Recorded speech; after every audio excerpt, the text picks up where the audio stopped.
গোয়েন্দা না হলে মা কখনো চুরি ডাকাতি হয় না, হয় কি? একবারে গোয়েন্দা থাকতে হবে। আর দেখবেন বাবা, যে গোয়েন্দা হয় সে কখনো চুরি করতে আসে না, ওই বাইরে দাঁড়িয়ে দাঁড়িয়ে বলে দেয় কোথায় কোন জিনিসটা আছে। এবার ভগবান আমার দরজার আড়াল থেকে বলছে, দ্রৌপদী খবরদার, তুমি আমার কথা বলবে না। আমি যে তোমায় দাদুর কাছে পাঠালাম, তুমি আমার নামে বলবে না। আর এদিকে তো মা ভীষ্মদেব বারবার জিজ্ঞাসা করছে, দ্রৌপদী আমার ভয় পেয়ে যাচ্ছে, এত জোরে জোরে কথা বলছে। ও মা ভীষ্মদেব তো একদম চেপে ধরেছে, সত্য করে বলো, কে তোমায় পাঠিয়েছে? ও মা দ্রৌপদী কোনো কথা বলছে না, শুধু বাবা বারবার দরজার দিকে তাকাচ্ছে। এইবার ভীষ্মদেব বুঝতে পারলেন নিশ্চয়ই দরজায় কেউ আছে। এমন সময় ভীষ্মর হৃদয়ে কে যেন বলে উঠল, গো ভীষ্ম, যে চরণ পাওয়ার লাগি যোগী গণে যোগী পায় না, ধ্যানী গণে ধ্যানী পায় না, মুনি গণে মুনি পায় না। সে যে আজ দাঁড়িয়েছে তোর দরজা, দেখে নে জীবনে আর দেখা পাস কি না পা। আজ ভীষ্মের হৃদয়টা চমকে উঠেছে, নিশ্চয়ই দরজায় কেউ আছে। এইবার ভীষ্মদেব আস্তে আস্তে গিয়ে দরজার কাছে গিয়ে দেখছে দরজার আড়ালে আমার ভগবান চুপটি করে দাঁড়ায় আছে। ভীষ্মদেব বলে উঠল, কৃষ্ণ, ও কৃষ্ণ, আমার দরজা তো খোলাই ছিল, তুই দ্রৌপদীকে পাঠালি, তুই এলি না, আয় ঘরের ভেতরে আয়। এমন সময় আমার ভগবান বললেন, হে বিশ্বদেব, আমি শুধু তোমার দরজায় নয়, আমি যে প্রত্যেক ভক্তের হৃদয়ে দরজায় দাঁড়াইয়ে আছি। কোন ভক্ত যদি ভক্তি ভরে চোখের জলে দিয়ে একবারে হৃদয়ে দরজাটা খুলে দিতে পারে, আমি ভগবান হয়ে কথা দিলাম, আমি সেই ভক্তের হৃদয়ে দরজায় আর দাঁড়াইয়ে থাকি না, আমি সেই ভক্তের হৃদয়ে মন্দিরে প্রবেশ করি। হৃদয় গৌর হরি বল, হরি বল, হরি বল, হরি বল। কতটুকু কৃষ্ণ বলে কেঁদেছ তুমি আমায় পাবে, কাঁদো, কাঁদতে শিখো। কতটুকু চোখের জল তুলসী তলায় দিয়েছ তুমি আমায় পাবে, কাঁদতে শিখো আগে। কাঁদতে কাঁদতে যেই দিন তোমার কান্না সঠিক হবে, মাগো, এই যে হরিবাসরে আমরা এত কেঁদে ভেসে যাই, আমাদের কৃপা হয় না কেন বলুন তো? আমাদের এই কান্নাটা যে এখনো সঠিক হয়। কাঁদতে কাঁদতে যেই দিন আমাদের কান্না সঠিক হবে, কোন এক ভক্তির ফলে আমার ভগবান সেদিন এই ধরার মাটিতে নেমে আসবে। তাই আমার ভগবান বলে উঠল, ভীষ্মদেব, কতটুকু কৃষ্ণ বলে কেঁদেছ তুমি আমায় পাবে, কতটুকু চোখের জল তুলসী তলায় দিয়েছ তুমি আমায় পাবে, কাঁদতে শেখো। কাঁদতে কাঁদতে যেই দিন তোমার কান্না সঠিক হবে, আমি কথা দিয়ে গেলাম, কেউ না আসো, সেদিন তোমার সরসজ্জার পাশে এসে আমি এমনই করে দাঁড়াবোই দাঁড়াবো। এবার একটু মন দেবেন বাবা, ভীষ্মদেব কৃষ্ণ কি কি কথাগুলো বলেছিল। কৃষ্ণ, আজ তোকে আমার গৃহে আসতে হবে না কৃষ্ণ, তবে শোন কৃষ্ণ, তুই আমায় কথা দিয়ে যা, যেদিন আমার এই চরণ দুটো আর চলবে না, যেদিন এই হাত দুটো তোর চরণে আর তুলসী পত্র দেবে না, যেদিন এই মতনই আর ঠিকই মতনই কৃষ্ণ কথা বলতে পারবো না, যেদিন এই নয়ন আর কৃষ্ণ রূপ দেখতে পাবে না, যেদিন আমি মনে করব এবার আমার ধরাধাম থেকে বিদায় নিতে হবে, যেদিন আমার নিদানের সময় হবে, যেদিন আমি সরসজ্জায় পড়ব, তুই আমায় কথা দিয়ে যা কৃষ্ণ, সেই দিন কেউ না আসুক, সেই দিন তুই আমার সরসজ্জার পাশে এমনই করে দাঁড়াবি।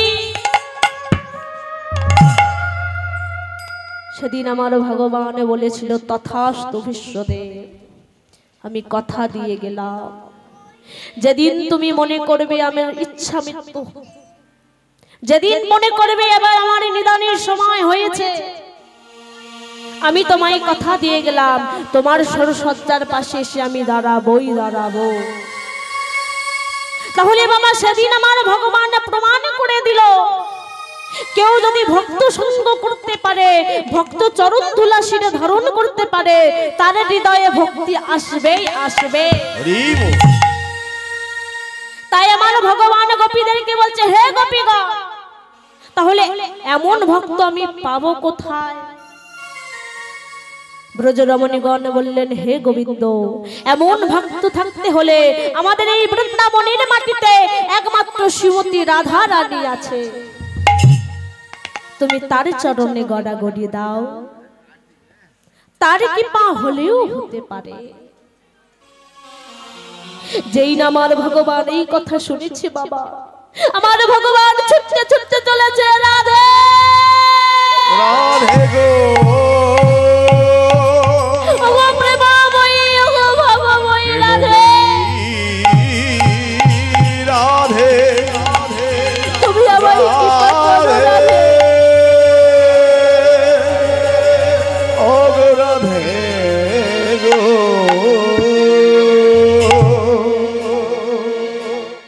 ওগো প্রেমময়ী রাধে, ওগো ভবময়ী রাধে, তুমি আমায় কৃপা করো রাধে, আমি যেন ভক্ত সঙ্গ করতে পারি। যেই নাম আমার ভগবান রাধা রানীর চরণে গড়াগড়ি দিয়েছে, সঙ্গে সঙ্গে আমার ভগবান বাবা পরিবর্তন হয়ে গেলেন। কি পরিবর্তন?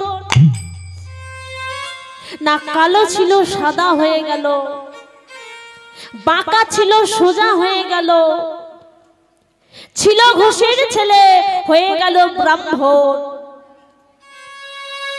সেদিন বাবা আমার ভগবান মনে মনে ভাবলো, মা এক ভক্তির চরণে, এক বৈষ্ণবের চরণে গড়াগড়ি দিয়ে যদি আমার এত কৃপা হয় বাবা, তাহলে না জানি হাজার হাজার বৈষ্ণবের চরণে গড়াগড়ি দিলে আমার আরো কত কৃপা হবে। এই মনে করি আমার ভগবান এই কলিযুগেতে ওই হাজার হাজার ভক্ত চরণ পাওয়ার লাগি এই কলিযুগেতে গৌরাঙ্গ রূপে আবির্ভাব হবে। তাই বাবা পদকর্তা বললেন, কে বলে গৌরাঙ্গ ভালো রে সজনী, কে বলে গৌরাঙ্গ ভালো, সবাই মিলে গৌরাঙ্গ ভালো রে সজনী, কে বলে গৌরাঙ্গ ভালো, কে বলে গৌরাঙ্গ ভালো রে সজনী, কে বলে গৌরাঙ্গ ভালো, কে বলে গৌরাঙ্গ ভালো রে সজনী, কে বলে গৌরাঙ্গ ভালো। বাহিরে গৌর সোনার বরণ, বাহিরে সৌর সোনার বরণ, বাহিরে গৌর সোনার বরণ, বাহিরে গৌর সোনার বরণ, ভেতরে কে বলো কালো রে সজনী, ভিতরে কে বলো কালো।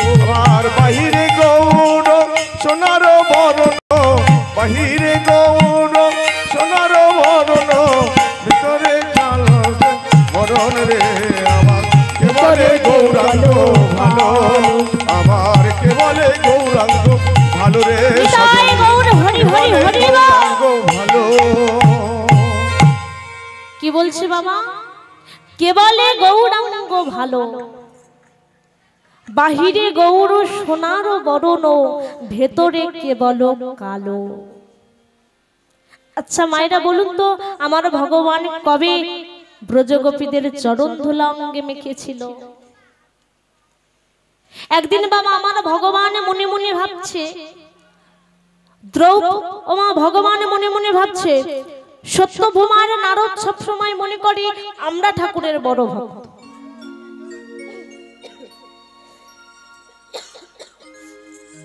আমরা ঠাকুরের বড় ভক্ত।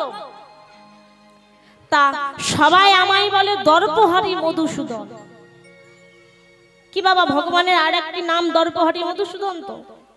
তা সবাই বলে দর্পহারি মধুসূদন, আর আমার ঘরে যদি সেই অসুখ থাকে কেউ আমায় ভগবান বলে ডাকবে?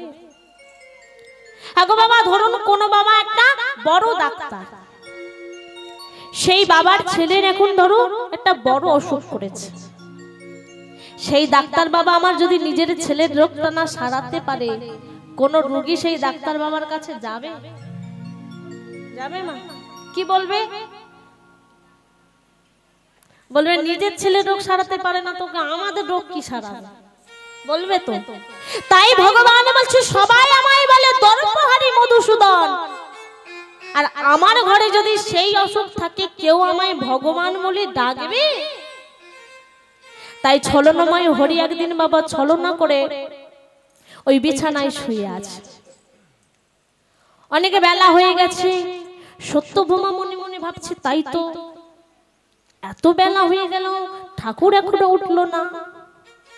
তাই ও মা আমার ভগবানের কাছে গিয়ে আচ্ছা সত্যভামা বলছে, ও ঠাকুর, ঠাকুর অনেক বেলা হয়ে গেছে, তুমি উঠে পড়ো।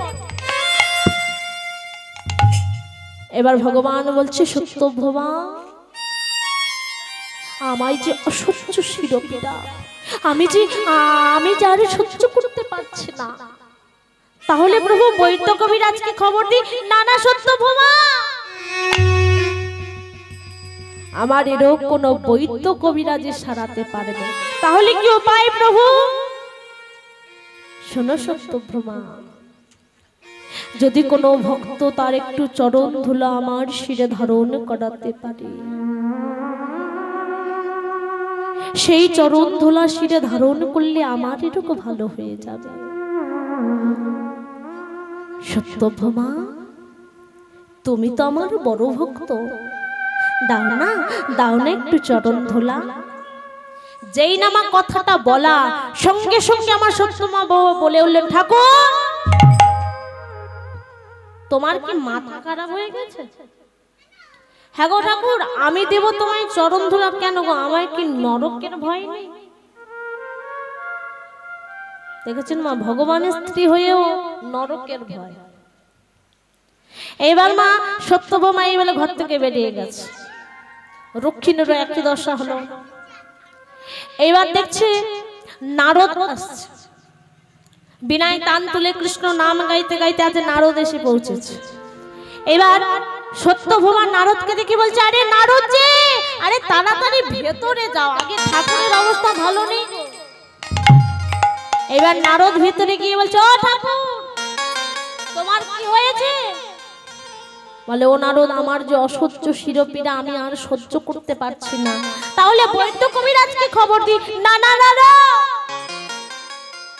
আমার এরকম কোন বৈদ্য কবিরাজে সারাতে পারবে না। তাহলে কি উপায় প্রভু? যদি কোনো ভক্ত তার একটু চরণ ধুলা দিতে পারে, ওই চরণ ধুলা শিরে ধারণ করলে আমার এরকম ভালো হয়ে যাবে। তাও তুমি তো আমার বড় ভক্ত, সারা দিবানিশি আমার নাম করো, তাহলে তুমি আমার বড় ভক্ত, দাও দাও একটু চরণ ধুলা। ও মা, এইবার নারদ বলছে, ঠাকুর সারাদিন না ওই ভক্তির চিন্তা করতে করতে তোমার মাথাটা খারাপ হয়ে গেছে। কি গো বাবা, যার কৃপা পাওয়ার জন্য আমি সারাক্ষণ তার নাম করে বেড়াই, যার জন্য আমার সংসার করা হলো না, সেই আমি দেব চরণ ধুলা।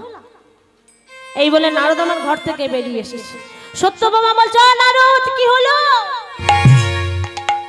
এবার নারদ বলছে, তুমি তো ঠাকুরের বড় ভক্ত, একটু চরণ ধুলাটা দিতে পারলো না? আমার সত্যভামা বলছে, ও নারদ, সারাদিন হরিনাম করতে করতে না তোমার মাথাটা খারাপ হয়ে গেছে। বলে কেন? বলে আমি স্ত্রী হয়ে দেব স্বামীর মাথায় চরণ ধুলা?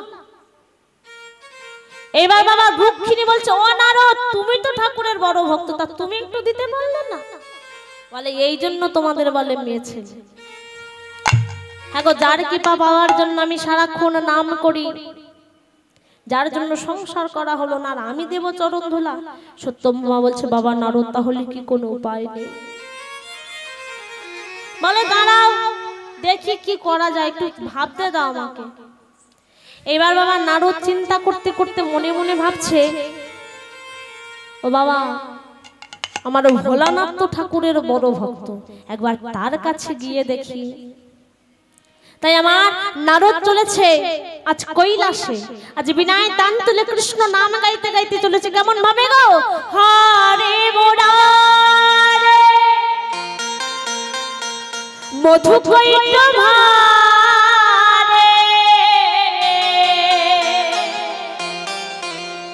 গোপাল গোবিন্দ মুকুন্দ সারে।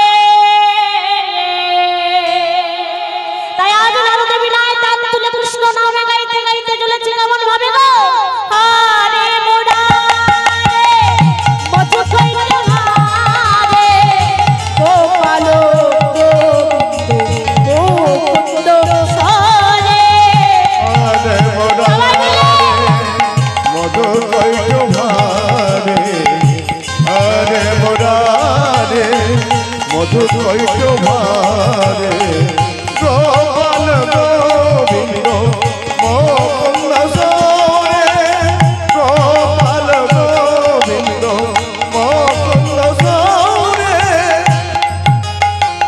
যোগেশ্বর নারায়ণ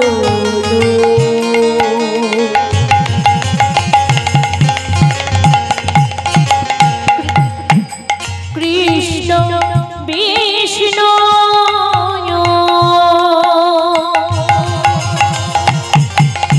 তাই বল হরি বল হরি বল হরি বল। যোগেশ্বর নারায়ণ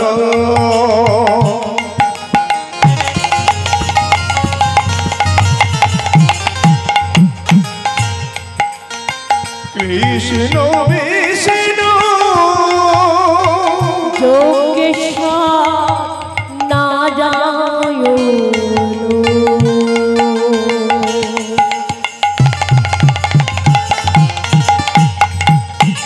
কৃষ্ণ বিষ্ণু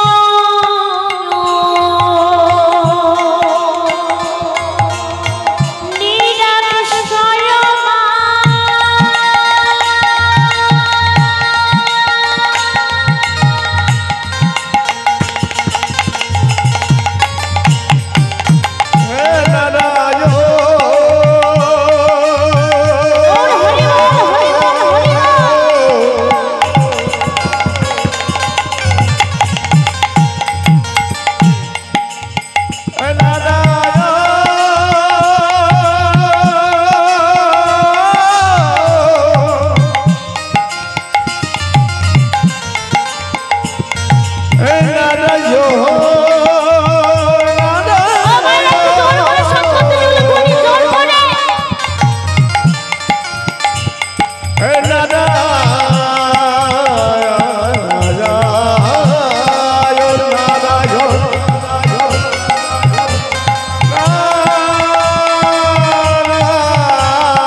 আজ নারদ কৃষ্ণ নামে গাইতে গাইতে চলেছে।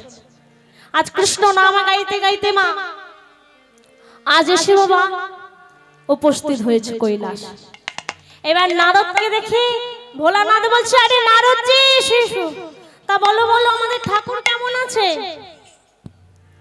ও মা, এইবার নারদ বলছে, ও মামা ঠাকুর যে ভালো নেই। বলে কেন গো? বলে তোমাদের ঠাকুরের হয়েছে অসহ্য শিরোপীড়া, ঠাকুর বোধহয় আর প্রাণে বাঁচবে না।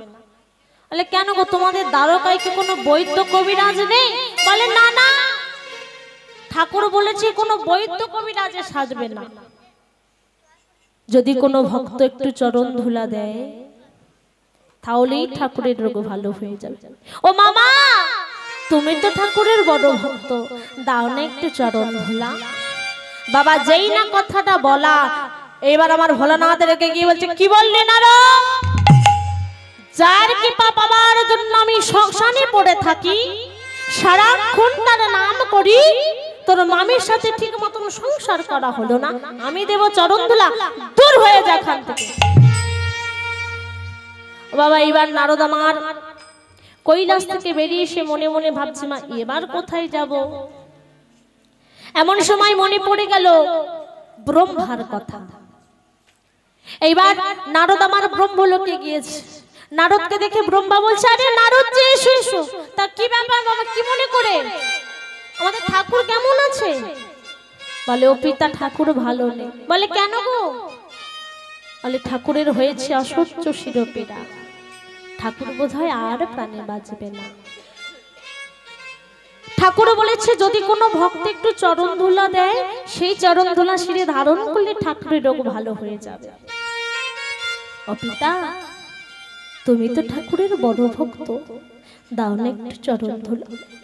যেই না বাবা কথাটা বলেছে, সঙ্গে সঙ্গে আমার ব্রহ্মা বলে, কি বললি নারদ? যার কৃপা পাবার জন্য আমি চতুর্মুখে তার নাম করি, আমি দেব চরণ ধুলা, দূর হয়ে দেখা। বাবা এইবার আমার নারদ মনে মনে ভাবছে, এবার আমি কোথায় যাব? এবার আমি কোথায় যাব? এবার নারদের মনে পড়ে গেল সেই বৃন্দাবনের কথা। সেই বৃন্দাবনের কথা মনে পড়ে গেল। তাই আজ নারদ কৃষ্ণ নামে গাইতে গাইতে বাবা আজ বৃন্দাবনে চলেছে। কেমন ভাবে গো? তুমি সুন্দর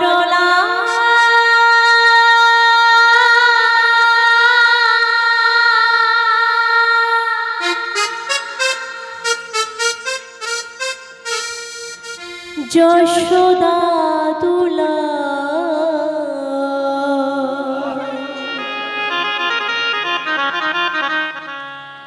বৃন্দাবন বিহারী,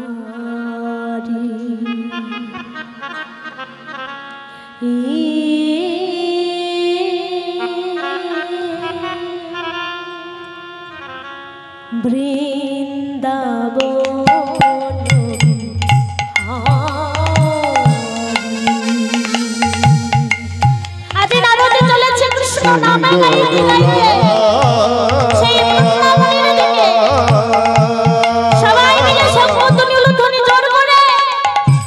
যশোদা দুলা বৃন্দাবন বিহারী, বৃন্দাবন বিহারী,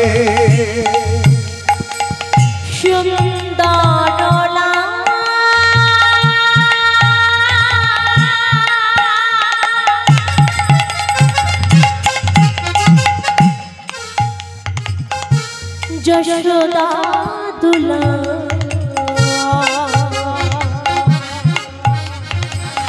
বৃন্দাবন বিহারী, বৃন্দাবন বিহারী,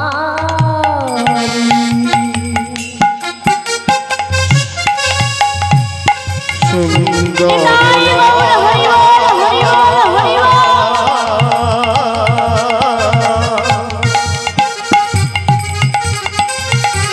যশোদা দুলা বৃন্দাবন বিহারে বৃন্দাবন বিহারে ভক্ত ডাকিলে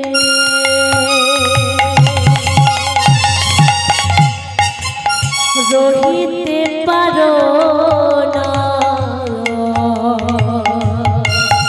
আর ভক্ত ডাকিলে আজ বৃন্দাবনে চলেছি আজ মোর হরি আজ ভগবানের গুণগান গাইতে গাইতে চলেছি রহিতে পারো না ভক্ত ডাকিলে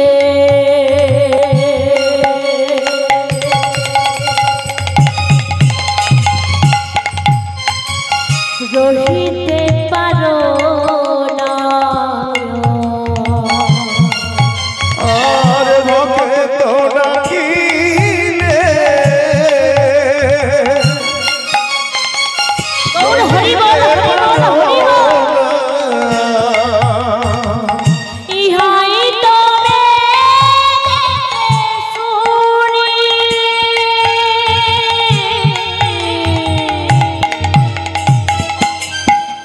ইহাই তবে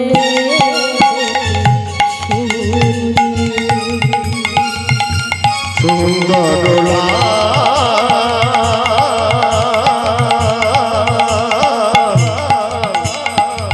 ব্রজের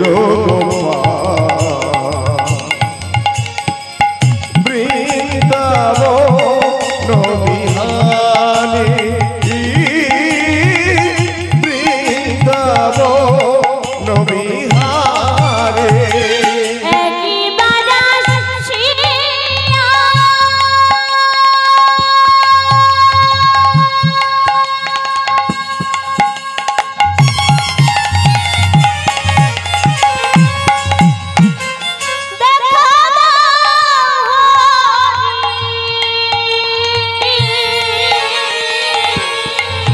তুমি একেবার আসিয়া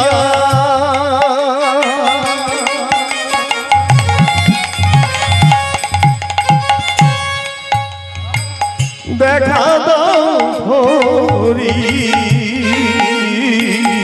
একবার আসিয়া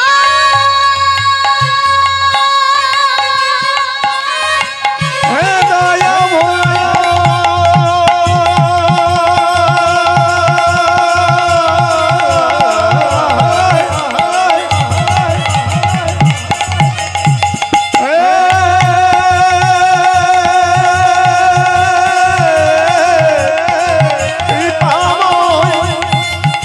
হরি বল হরি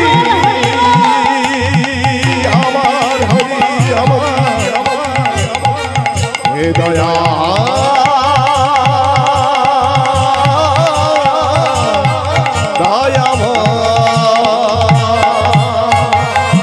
একবার আসিয়া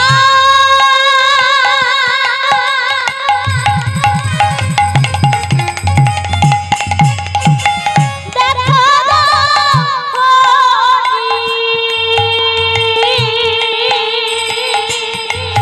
তুমি একবার আসিয়া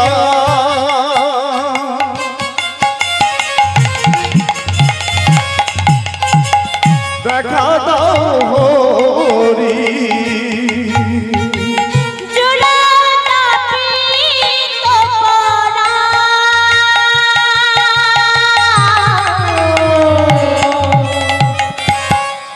জুড়াতা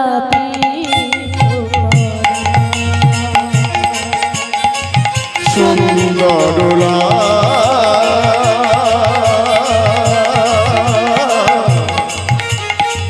যশোদা দুলা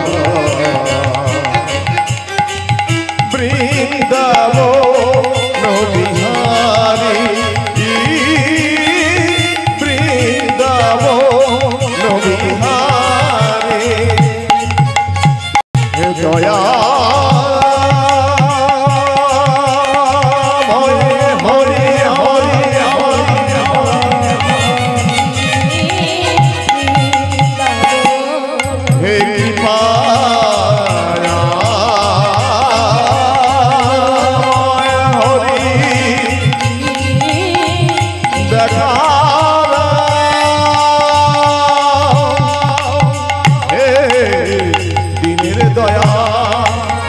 হে দয়াময়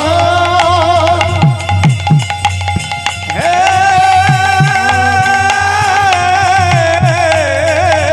কৃপাময় হরি আমার দেখা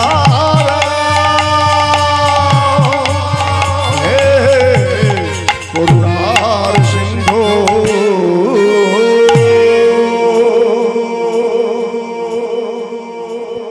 সত্যি মা আমার এই মায়ের গল্পটা সত্যি মা খুব সুন্দর। ও মা আমার এই মায়ের গল্পটা দাদা ভাইয়ের জন্য সবাই মিলে দুটি বাহু উত্তোলন করে সবাই মিলে নিদাই গৌর কৃষ্ণ প্রেমানন্দে হরি হরি বল হরি বল হরি বল। সত্যি খুব ভালো। তাই মাগো আজ নারদ কৃষ্ণ নাম গাইতে গাইতে আজ বৃন্দাবনে এসে উপস্থিত হয়েছে। আজ বৃন্দাবনে গিয়ে দেখছি বাবা অষ্টসখী পরিবেষ্টিতা হয়ে বসে আছে। এবার নারদকে দেখে বৃন্দা বলছে, আরে নারদ জি এসে এসো। তাও নারদ বলো বলো আমাদের ব্রজের ব্রজের জীব ব্রজ পল্লবে কেমন আছে? নারদ বলছে তোমাদের ঠাকুর ভালো নেই কেন গো? তোমাদের ঠাকুরের হয়েছে অসহ্য শিরপীড়া, আর বোধহয় বাজারে না, কোনো কি উপায় নেই নারদ? যদি কোনো ভক্ত একটু চরণ ধুলা দিতে পারে তাহলেই এটুকু ভালো হয়ে যাবে। বাবা যেই না কথাটা বলা সঙ্গে সঙ্গে আমার বৃন্দা নারদের কাঁধ হতে নামাবলিটা নিয়ে আজ বিছিয়ে দিয়ে আজ অষ্টসখী সবাই মিলে তাদের চরণ ধুলা দিচ্ছে। আজ অষ্টসখীর এই ভাবে দেখি আজ নারদ বলে উঠলে, হে গোপীগণ আজ যে তোমরা ভগবানকে চরণ ধুলা দিচ্ছ তোমাদের একটু ভয় হলো না? এমন সময় ললিতা বিশ্বখা বলে উঠল, গো নারদ ভগবানকে ভালোবেসে আমাদের এই দেহ মন প্রাণ জীবন যৌবন সবচেয়ে গোবিন্দ চরণে অর্পণ করেছে। আমাদের বলতে কিছু রাখেনি, সবে যে গোবিন্দ চরণে অর্পণ করেছে। আর তুমি নরকের কথা বলছো? ভগবানকে ভালোবেসে ভগবানকে চরণ ধুলা দিয়ে যদি আমাদের নরকে যেতে হয় আমাদের কোনো দুঃখ নেই। দেখেছেন বাবা ভক্ত দেখেছেন? ভগবানের স্ত্রী হয়ে নরকে যাওয়ার ভয়, অথচ ভগবানের ভক্ত হয়ে ভগবানের জন্য নরকে যাবে তাতে কোনো দুঃখ নেই। আজ ললিতা বলছে, ও নারদ ভগবানকে ভালোবেসে যদি আমাদের নরকে যেতে হয় আমাদের কোনো দুঃখ নেই, শুধু যেন আমাদের গোবিন্দ ভালো থাকে। রাধে নাও নাও নারদ তুমি আর দেরি করো না, না জানি আমাদের গোবিন্দ কত না কষ্ট পাচ্ছে। বাবা এইবার আমার নারদ মনে মনে ভাবছে, বাবা আমি হলাম দেবতাদের ঋষি, আমি হলাম দেবতাদের ঋষি দেবর্ষি, আর আমি নিব ওই ব্রজগোয়ালাদের ওই মেয়েদের চরণ ধুলা মাথায়। নারদের মনে একটু অহংকার এসে গেল। এবার বৃন্দা বলছে, আরে ও নারদ কি হলো তুলে না। এবার বাবা নারদ আমার ঘৃণা ভরে বাঁ হাতে তুলতে যাবে, পারল না। দু হাতে তুলতে যাবে তবুও পারল না। পারবে কেমন করে গো? তার হৃদয়ে যে অহংকারের বাসা বেঁধেছে। দেখবেন বাবা ভগবান সবে কিছু সইতে পারি কিন্তু আমার অহংকারে সহ্য করতে পারে না। এই অহংকার হয়েছিল কার? মহাভারতে ধৃতরাষ্ট্র গান্ধারী। কি বাবা হয়নি? কিসের অহংকার? আমাদের 100 পুত্র, 100 পুত্রের অহংকার। কিন্তু শেষের দিনে কি হলো মা? পঞ্চ পাণ্ডবের উপর কত না অত্যাচার করলো। বাবা পাশা খেলা হলো, দ্রৌপদীর বস্ত্রহরণ হলো, যদুগৃহে পুড়িয়ে মারার চেষ্টা করা হলো। কিন্তু শেষের দিনে কি হলো? সেই ধৃতরাষ্ট্র গান্ধারীর অবস্থা কি হলো গো? রাজ্য গেল, রাজ সিংহাসন গেল, 100 পুত্র চলে গেল। যেদিন মা গান্ধারী দুধ মুখে শুনলেন যে কুরুক্ষেত্রের মাঠে তার 100 পুত্র মারা গেছে, আজ মা গান্ধারী গভীর রাত্রিতে হাতে একটি মশালে জ্বালিয়ে আজ ওই কুরুক্ষেত্রের মাঠে গিয়ে তার 100 পুত্রকে খুঁজে বেড়াচ্ছে। দুর্যোধন, দুঃশাসন, কোথায় গেলি বাবা? একটিবার আমায় মা মা বলে দাও। কেউ কিনি এই বিশাল কুরুক্ষেত্রের মাঠে আমার শতপুত্রের মধ্যে একজনও কি বেঁচে নেই যে আমায় মা বলে ডাকবে? দুর্যোধন, ওরে দুঃশাসন, কেউ কি এই কুরুক্ষেত্রের মাঠে আমার 100 পুত্রের মধ্যে একজন কি নেই যে আমার দুঃখের সময় আমায় একটিবার মা মা বলে ডাকবে? মা, আজ মা গান্ধারী মশালটা নিয়ে বাবা যেতে যেতে একটা উঁচু ঢিপির উপর হোঁচট খেয়ে আজ মা মাটিতে পড়ে গেল। এইবার মা গান্ধারী মনে মনে ভাবছে, আমি যে উঁচু ঢিপিটার উপর পা লেগে হোঁচট খেয়ে পড়ে গেলাম, আমাকে দেখতে হবে আসলে ওই উঁচু ঢিপিটা কি। এবার মা গান্ধারী আমার মশালটা নিয়ে আজ আস্তে আস্তে বাবা কাছে গিয়ে যখন দেখছে যে মা গান্ধারী যে উঁচু ঢিবিটার উপর পা লেগে হোঁচট খেয়ে পড়ে গেছে, সেটি আসলে কোনো মাটির উঁচু ঢিবি নয় বাবা, সেটি হলো ওই মা গান্ধারীর প্রিয় পুত্র দুর্যোধনের কাটা মুন্ডু। আজ দুর্যোধনের কাটা মুন্ডুটা বুকের মাঝে জড়িয়ে ধরে বলে উঠল, দুর্যোধন,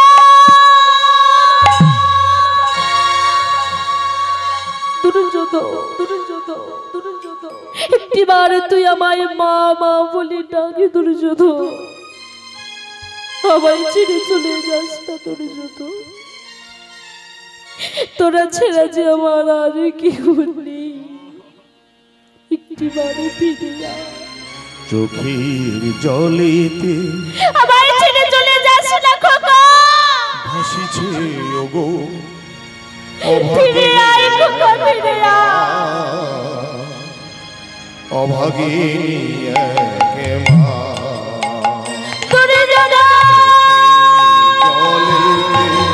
ভাসিছে ওগো অভাগিনী একে মা, অভাগিনী একে মা। তোকা আয় ফিরে আয়, ফিরে আয়, ফিরে আয়, ফিরে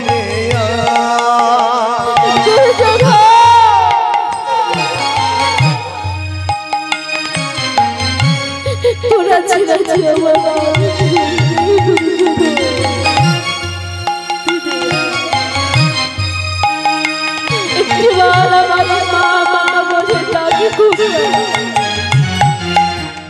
অষ্টম গর্ভে ভূমি